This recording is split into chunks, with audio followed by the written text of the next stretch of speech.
வணக்கம். இன்றைய நாள் 29/12/2025 திங்கட்கிழமை. செய்திகள் வாசிப்பவர் பாஸ்கரலிங்கம் பார்த்திபன். மலேசிய தமிழின் பிரதான செய்திகள். முதலில் தலைப்புச் செய்திகள். நீதிமன்றத்திற்கு முன்னால் 2 பேர் சுட்டுக் கொல்லப்பட்ட சம்பவம் தொடர்பில் 2 சந்தேக நபர்கள் கைது. கண்டி மாவட்ட செயலகத்திற்கான வெடிகுண்டு அச்சுறுத்தல். விளக்கமறியலில் உள்ள டக்ளஸ் தேவானந்தாவிற்கு உயிர் அச்சுறுத்தல். மண்டபம் கோயில்வாடி விசைப்படகு மீனவர்கள் காலவரையற்ற வேலை நிறுத்தம்.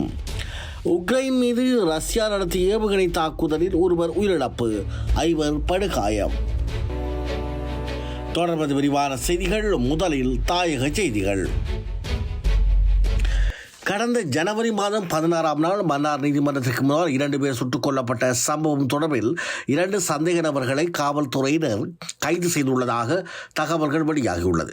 துப்பாக்கிச் சூட்டு சம்பவத்தின் பிரதான சந்தேக நபர் மற்றும் அதற்கு உதவி அளித்த ஒருவருமே இவ்வாறு கைது செய்யப்பட்டுள்ளனர்.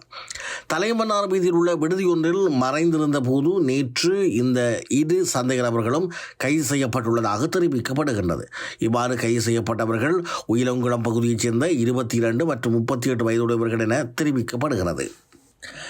மஹிந்த ராஜபக்சவின் முதல் ஜனாதிபதி பதவி காலத்தில் நிறுவப்பட்ட மிகின் லங்கா ஏர்லைன்ஸ் நிறுவனம் மூடப்பட்டு 10 வருடங்கள் கடந்துள்ள நிலையில் நிறுவனத்தின் பாரிய கடன் இன்று வரை பாரிய சுமையாகி உள்ளது. நவம்பர் 7ஆம் நாள் வெளியிடப்பட்ட வரவு செலவு திட்டத்தை தொடர்ந்து வெளியிடப்பட்ட பொருளாதார மற்றும் நிதி நிலைமை குறித்த அறிக்கையில் இது தெரிய வந்துள்ளது. திரைசேரி வங்கிகளுக்கு வழங்கி பிணை கடன் பதிவேட்டில் கடனுக்கான தரவு சேர்க்கப்பட்டுள்ளது.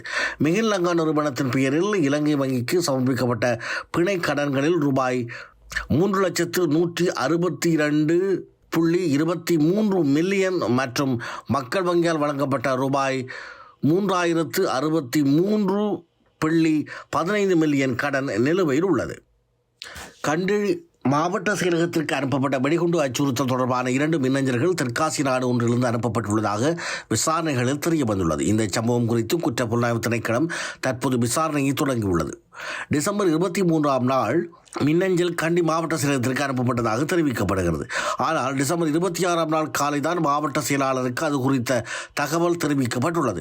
மாவட்ட செயலாளர் இந்த உடவத்த மத்திய மாகாண பிரதி பொலிஸ் அதிபர் சுசந்த மாசிங்கவிடம் செய்த முறைப்பாட்டை தொடர்ந்து வெடிகுண்டு செயலிழப்பு பிரிவு, போலீஸ் K9 பிரிவு மற்றும் சிறப்பு பணிக்குழு உடனடியாக செயலக வளாகத்தை சோதனையிட்டனர்.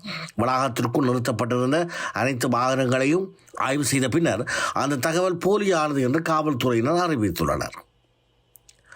அடுத்த ஆண்டு ஜனவரி மாதம் 9ஆம் நாள் வரை விளக்கமறியல் வைக்கப்பட்டுள்ள டக்ளஸ் தேவானந்தாவிற்கு மகர சிறைச்சாலையில் உயிர் அச்சுறுத்தல் இருப்பதாக ஸ்ரீலங்கா சுதந்திர கட்சி தெரிவித்துள்ளது. அத்துடன் முன்னாள் கடற்தொழில் அமைச்சர் டக்ளஸ் தேவானந்தாவிடம் கடந்த 2001ஆம் ஆண்டு இராணுவத்தினரால் வழங்கப்பட்டுள்ள 20 துப்பாக்கிகள் தொடர்பான விசாரணைகள் தற்போது ஆரம்பிக்கப்பட்டுள்ளன. இலங்கை இராணுவத்தினரால் T56 ரக துப்பாக்கிகள் 15 9 மில்லிமீட்டர் ரக 5 துப்பாக்கிகளும் டக்ளஸ் தேவானந்தாவிடம் வழங்கப்பட்டதாக காவல்துறையினர் குறிப்பிட்டனர். டக்ளஸ் தேவானந்தாவிற்கு வழங்கப்பட்ட 1500க்கும் மேற்பட்ட T56 ரக துப்பாக்கிக்கு பயன்படுத்தப்படும் தோட்டாக்கள் மற்றும் 100க்கும் மேற்பட்ட 9 மில்லிமீட்டர் தோட்டாக்கள் தொடர்பாக தற்போது குற்றப்புலனாய்வு திணைக்களத்தினால் விசாரணைகள் முன்னெடுக்கப்பட்டு வருகின்றன. குற்றப்புலனாய்வு திணைக்களத்தினால் கைது செய்யப்பட்ட முன்னாள் அமைச்சர் டக்ளஸ் தேவானந்தாவை 3 நாட்கள் தடுப்பு காவலின் கீழ் வைத்து விசாரணை செய்வதற்கு கடந்த 27ஆம் நாள் அனுமதி வழங்கப்பட்டது. பயங்கரவாத தடை சட்டத்தின் கீழ் இந்த உத்தரவு பெறப்பட்டதாக காவல்துறையினர் தெரிவித்துள்ளனர். 2001ஆம் ஆண்டு இராணுவத்தினரால் அவருக்கு வழங்கப்பட்ட துப்பாக்கிகளில் கைத்துப்பாக்கி 2019ஆம் ஆண்டு வெலிவேரியாவில் கால்வாய்க்கு அருகில் உள்ள காட்டுப் பகுதியில் மறைத்து வைக்கப்பட்ட நிலையில் கண்டுபிடிக்கப்பட்டது. திட்டமிட்ட குற்றச்செயல்களில் ஈடுபடும் மகந்துரே மாதூஸ் வழங்கிய தகவல்களுக்கு அமையவே குறித்த இடத்திலிருந்து துப்பாக்கி கண்டுபிடிக்கப்பட்டுள்ளது. இது தொடர்பில் குற்றப்புலனாய்வு திணைக்களத்தின் ஆட்கொலை விசாரணை பிரிவினால் முன்னெடுக்கப்பட்ட விரிவான விசாரணையின் பின்னரே டக்ளஸ் தேவானந்தா கைது செய்யப்பட்டார். தற்போது 9ஆம் நாள் வரை விளக்கமறியலில் வைக்கப்பட்டுள்ள அவருக்கு சிறைச்சாலையில் உயிர் அச்சுறுத்தல் இருப்பதாக தெரிவிக்கப்பட்டுள்ளதோடு பாதுகாப்பு வழங்க வேண்டும் என ஸ்ரீலங்கா சுதந்திர கட்சி வலியுறுத்தியுள்ளது. தொடர்வது இந்திய செய்திகள். இலங்கை கடற்படையினரால் சிறைப்பிடிக்கப்பட்ட மீனவர்கள் 3 பேரை படகுடன் விடுதலை செய்ய வலியுறுத்தியும் இலங்கை கடற்படை கைது நடவடிக்கையை கண்டித்தும் மண்டபம் கோயில்வாடி மீனவர்கள் இன்று முதல் தொடர் காலவரையற்ற வேலைநிறுத்த போராட்டத்தை தொடங்கியுள்ளனர். இதனால் 300க்கும் மேற்பட்ட விசைப்படகுகள் கரையில் நங்கூரமிடப்பட்டு நிறுத்தப்பட்டுள்ளதுடன் 2000க்கும் மேற்பட்ட மீனவர்கள் வேலை இழந்துள்ளனர்.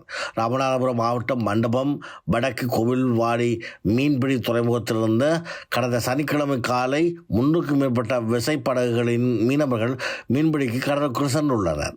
மறுநாள் ஞாயிற்றுக்கிழமை அதிகாலை மீனவர்கள் நெடுந்தீவு அருகே மீன்பிடித்துக் கொண்டிருக்கும் போது ஜோசப் என்பவருக்கு சொந்தமான விசைப்படகை அதிலிருந்த அமோஸ்டின், ஜோன்தாஸ், பரலோகம், செபஸ்டின் ஆகிய 3 மீனவர்களையும் எல்லை தாண்டி மீன்பிடித்ததாக படகுடன் இலங்கை கடற்படை கைது செய்து கார்நகர் கடற்படை முகாமிற்கு அழைத்து சென்றிருந்தனர். பின்னர் மீனவர்களிடம் முதற்கட்ட விசாரணைகள் முடித்துக்கொண்டு மீனவர்களை யாழ்ப்பாணம் மீன்வளத்துறை அதிகாரிகள் ஊடாக ஊர்காவல்துறை நீதிமன்றத்தில் ஆஜர்படுத்தினர். இதன்போது வழக்கை விசாரித்த நீதிபதி மீனவர்கள் 3வரையும் எதிர்வரும் ஜனவரி 7ஆம் தேதி வரை நீதிமன்ற காவலில் வைக்க உத்தரவிட்டுள்ளார். இதையடுத்து கோவில்வாடி மீனவர்கள் நேற்று அவசர ஆலோசனை கூட்டம் நடத்திய நிலையில் இலங்கை கடற்படையின் கைது நடவடிக்கையை கண்டித்தும் மத்திய மாநில அரசுகள் உடனடியாக படகுடன் சிறைப்பிடிக்கப்பட்ட மீனவர்கள் 3 பேரையும் விடுதலை செய்ய நடவடிக்கை எடுக்க வலியுறுத்தியும் இன்று முதல் தொடர் காலவரையற்ற போராட்டத்தில் ஈடுபட போவதாக முடிவு செய்திருந்தமை குறிப்பிடத்தக்கது. தொடர்வது உலகச் செய்திகள்.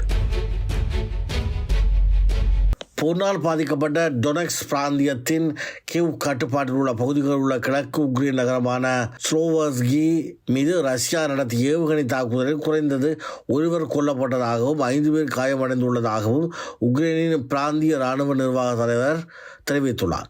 புளோரிடாவில் நடந்த பேச்சுவார்த்தைக்கு பின்னர் சமாதான ஒப்பந்தம் முடிவுக்கு வந்துள்ளதாக அமெரிக்க ஜனாதிபதி டொனால்ட் ட்ரம்ப் மற்றும் உக்ரைன் ஜனாதிபதி வோலோமிர் ஜெலன்ஸ்கி ஆகியோர் நம்பிக்கை தெரிவித்த நிலையில் இந்த தாக்குதல் மேற்கொள்ளப்பட்டுள்ளது.